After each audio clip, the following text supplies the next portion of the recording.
দীর্ঘ ২১ বছর পর কুড়িগ্রাম সরকারি কলেজ মাঠে অনুষ্ঠিত হলো কুড়িগ্রাম জেলা জামায়াতের কর্মী সম্মেলন। দেশের জনগণ বিকল্প হিসাবে এবার জামায়াত ইসলামীকেই বেছে নেবে ইনশাআল্লাহ। ২৪ জানুয়ারি শুক্রবার সকাল ৯টায় শুরু হওয়া এ কর্মী সম্মেলনে যোগ দেন জামায়াত ইসলামীর কেন্দ্রীয় আমির ডাক্তার শফিকুর রহমান। দেড় যুগেরও বেশি সময় পর জেলা জামায়াত ইসলামী আয়োজিত এ কর্মী সম্মেলনে যোগ দিতে কুড়িগ্রামের মোট ৯টি উপজেলা থেকে আসে প্রায় ২ লক্ষাধিক কর্মী সমর্থক। শুক্রবার সকাল ৯টায় সম্মেলনের শুরু হওয়ার কথা থাকলেও একদিন আগ থেকেই দূরের উপজেলাগুলোর নেতাকর্মীরা আসতে থাকে সম্মেলনের স্থলে। সম্মেলনের দিন ভোরেই হাড় কাঁপানো ঠান্ডা আর তীব্র কুয়াশাকে উপেক্ষা করে জামায়াত আমির ডাক্তার শফিকুর রহমানের আগমনের খবরে কানায় কানা পূর্ণ হয়ে যায় কুড়িগ্রাম সরকারি কলেজ মাঠ। সকাল ৭টা থেকে বক্তব্য রাখেন বিভিন্ন উপজেলা আমির ও জেলা মজলিসে শুরা এবং কর্মপরিষদ সদস্যগণ। আমাদের দেশে আর কোনদিনই ক্ষমতায় আসতে না পারে এজন্য বাংলাদেশ জামায়াত ইসলামীর সকল কর্মীকে বারবার হিসাবে কাজ করতে হবে। প্রত্যেকটা ঘরে ঘরে বাংলাদেশ জামায়াত ইসলামীর দাওয়াত পৌঁছে দেব।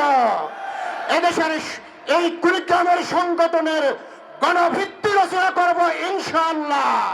53 বছরে আমরা বিভিন্ন সরকার দেখেছি, মানুষের শান্তি আনতে পারে নাই, কোন সমস্যার সমাধান হয় নাই। আগামী দিনে বাংলাদেশের সরকার হবে ইসলামের সরকার।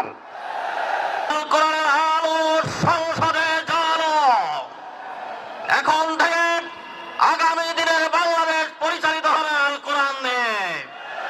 বাংলাদেশ জামাত ইসলামী এমন একটা বাংলাদেশ গড়তে চায় যেখানে কোনো চাঁদাবাজি থাকবে না, যেখানে লুটপাট থাকবে না, দর্শন রাহাজারি চিন্তাই থাকবে না। এদেশের সীমান্ত সমস্যা, এদেশের আভ্যন্তরীণ সমস্যা, জামাত ইসলামের প্রতিটি কর্মীকে অতন্ত্র ভূমিকা পালন করতে হবে, ঠিক না বলেন? পরে বাংলার জমিনে আমরা মুক্তভাবে কথা বলার সুযোগ পেয়েছি।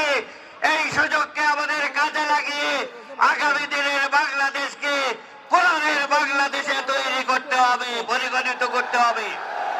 বাংলাদেশের সবচেয়ে বৈষম্যের শিকার হচ্ছে কুড়িগ্রাম জেলা।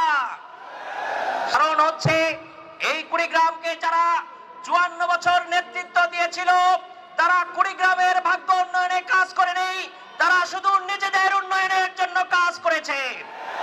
আমরা বাকশাও দেখেছি, আমরা ফ্যাসিস্ট দেখেছি, আমরা সময়ের পরিক্রমায় এই ৫৪ বছরে অনেক সরকার দেখেছি, কিন্তু দুঃখজনক ভাবে কুড়িগ্রাম জেলা অবহেলিতই থেকেছে। আজকেও বাংলাদেশের সবচেয়ে দরিদ্র সীমার মধ্যে এই কুড়িগ্রাম জেলা অবস্থান করছে। ইসলামী সঙ্গীত পরিবেশন করেন ধরলা শিল্পী গোষ্ঠী ও কুড়িগ্রাম কালচারাল একাডেমির শিল্পীরা। বক্তব্য রাখেন বৈষম্য বিরোধী ছাত্র আন্দোলনের স্থানীয় ও কেন্দ্রীয় ২ নেতা। কুড়িগ্রামে প্রথমবারের মতো জামায়াত ইসলামীর কর্মী সম্মেলনে দেখা যায় হিন্দু ধর্মাবলম্বী নেতাকেও। বক্তব্য রাখেন তিনিও। ৫ই আগস্টের পরে আমরা দেখেছি যখন হাসিনা সরকার পতিত হলো, এদেশের যে হিন্দুদের অন্যতম ধর্মীয় উৎসব দুর্গাপূজা, এই দুর্গাপূজাকে যারা সহায়তা দিয়েছে তাদের মধ্যে অন্যতম আমার প্রিয়, আজকে এখানে অনেকেই উপস্থিত আছেন, জামাত ইসলামের ভাইরা।